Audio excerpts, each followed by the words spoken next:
Okay, this is your sprinkler system. This is the timer, and this is the part that does the electrical part of it, and that is the backflow preventer, which puts the water into the sprinklers. And we're going to show you in a little while exactly how to prepare it for winter, but I just want to show you the high-risk things. If you're putting on a sweater and you're putting on long johns and you've got gloves on and a hat on, you better worry about this because it's going to break.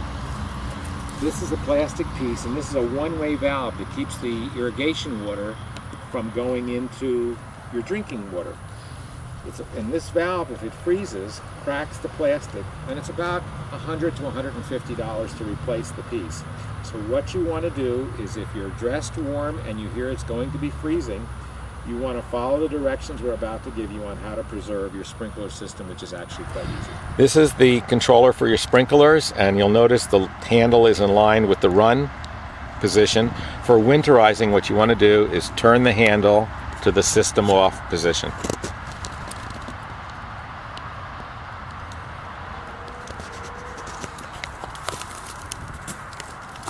Then the next thing you need to do is look for the pipes coming in and out of the ground. It sort of looks like an upside down U.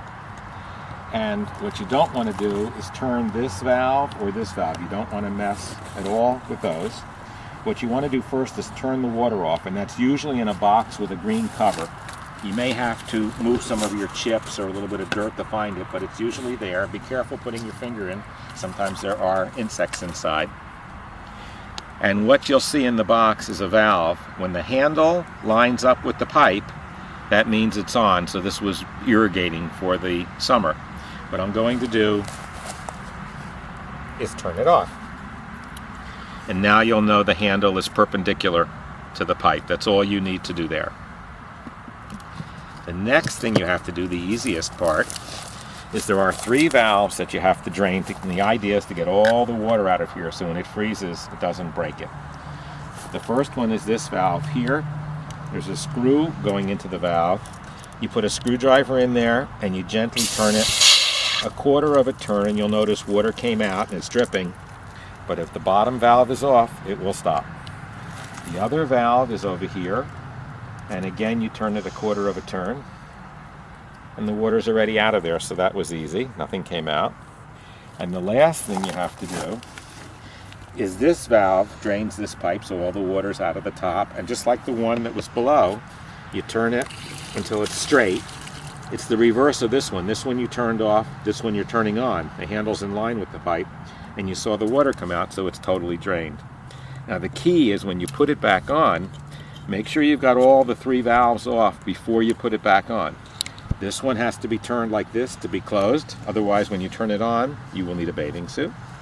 This one needs to be turned a quarter of a turn. It will go either way. It doesn't matter which way you turn it a quarter of a turn. This one needs to go a quarter of a turn. Again, it doesn't matter which way. And then you go back to the original valve. And this valve, what you're going to do is turn it back on. And if I did it correctly, that's all. If the description we just gave you is too much, you just can't handle it, and you want to preserve your sprinkler system, you can take an old blanket or towels and sort of wrap this around only while the cold is happening to prevent the wind and the cold weather from breaking the metal parts of the sprinkler system. It doesn't work as well as draining it, but it's better than nothing. You don't want it to get really cold, shiver, and then break. Also, any other water outlets around your house, you will need to do a similar type thing.